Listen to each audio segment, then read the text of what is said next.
जय श्रीमन्नारायण। उत्तर अमेरिकायाम् अर्कन्सा नगरे बेण्टन्विल् क्षेत्रे स्थित श्रीरामानुजदास श्रीमन् वेणुगोपालमहोदयः भगवद्गीतायाः भाष्यं दत्तवान्। इदानीं तस्य भाष्यं संस्कृतभाषायां शृण्वन्तु। चतुर्दशोऽध्यायः गुणत्रयविभागयोगः, पञ्चमः श्लोकः। सत्वं रजः तम इति गुणाः प्रकृति संभवाः निबध्नन्ति महाबाहो देहे देहिनम् अव्ययम्। ओम।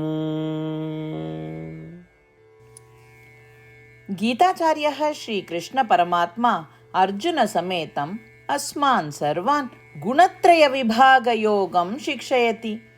परमात्मा वदति, अर्जुन, सत्वगुण रजोगुण तथा तमोगुण गुणत्रयं भवति, ये प्रकृत्याः उद्भवन्ति। आत्मा यत् नित्यज्ञानमेव भवति तथा अविनाशी भवति, तम् आत्मानं एते गुणाः शरीरेण बध्नाति तथा ज्ञानभ्रष्टं करोति। आत्मानुभवान् तथा शरीरबन्धान् एते गुणाः प्रभावितं कुर्वन्ति। एवं श्रीकृष्ण परमात्मा अत्र सत्वगुण रजोगुण तथा तमोगुणानां कार्याणि वर्णयति।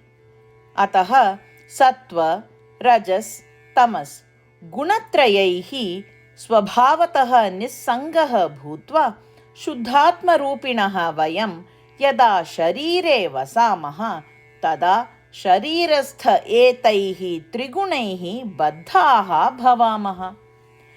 वयं एतैः गुणत्रयैः प्रभाविताः न भवितुं प्रयत्नं कुर्मः।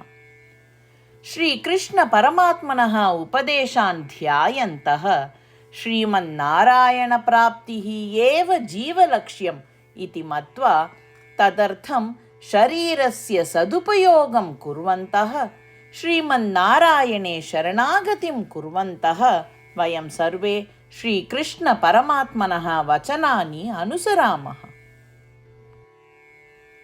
सत्वं रजस्तम इति गुणाः प्रकृतिसम्भवाः निबध्नन्ति महाबाहो देहे देहिनमव्ययम्।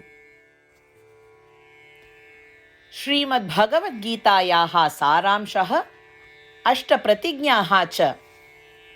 श्रीकृष्णपरमात्मना भगवद्गीतायाः 18 अध्याये 65 श्लोकात् 70 श्लोकेषु 8 विषयाः गीतायाः सारांशरूपेण उक्ताः सन्ति।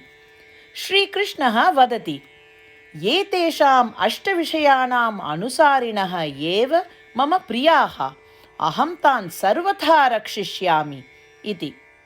श्रीकृष्णपरमात्मनः सम्पूर्णां भगवद्गीतां श्रुत्वा अर्जुनः वदति यत् करिष्ये वचनं तव इत्युक्ते, हे कृष्ण, भवान् यथा वदति तथैव करिष्यामि। अत एव श्रीकृष्णः सर्वविधसाफल्येन जयेन च अर्जुनम् अनुगृहीतवान् अस्ति। वयमपि एतान् 8 विषयान् अनुसरेम इति प्रतिज्ञां कुर्मः। अस्य वचनस्य अपेक्षया अन्य पूजा तपः यज्ञः किमपि नास्ति एव। एताः 8 प्रतिज्ञाः स्वमनसि हृदये च धारयन्तु। एतया प्रतिज्ञया श्रीकृष्णस्य प्रीतं मुखं वयं पश्येम। इदानीम् अस्माकम् 8 प्रतिज्ञाः। भो श्रीमन्नारायण, यथा सूचितं भवता अहं सदा भवन्तं ध्यायामि। भो श्रीमन्नारायण, यथा उपदिष्टं भवता अहं सदा भक्तो भवामि। भो श्रीमन्नारायण, भवान् यावत् तृप्तिः भवेत् तावत् भवन्तं सेविष्ये। भो श्रीमन्नारायण, मम महती विश्वासः यत् अहं भवतः भक्तोऽस्मि। बद्धाञ्जलि भूत्वा भवन्तं सदा वन्दे। भो श्रीमन्नारायण, अहं भवतः वचनानि स्मरामि। मामेकं शरणं व्रज।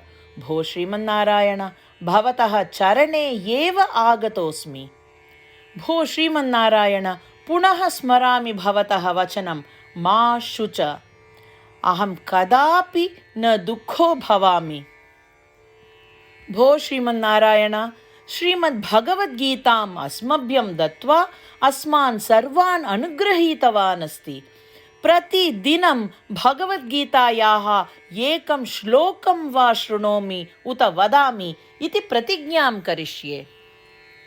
भो श्रीमन्नारायण, सर्वेभ्यः मानवेभ्यः भगवद्गीता भवता अनुगृहीता अस्ति। अज्ञातेभ्यः जनेभ्यः अपि एतां भगवद्गीतां नेतुं यतिष्ये। भो श्रीमन्नारायण, यथा भवता उक्तं तथा करिष्ये। यथा भवतः इच्छा तथैव आचरणं करिष्ये। भवतः एव सेवां करिष्ये। यदि एवं श्रीमन्नारायणस्य वचनं पालयेम तर्हि तदेव प्रत्येकस्य पूजा भविष्यति।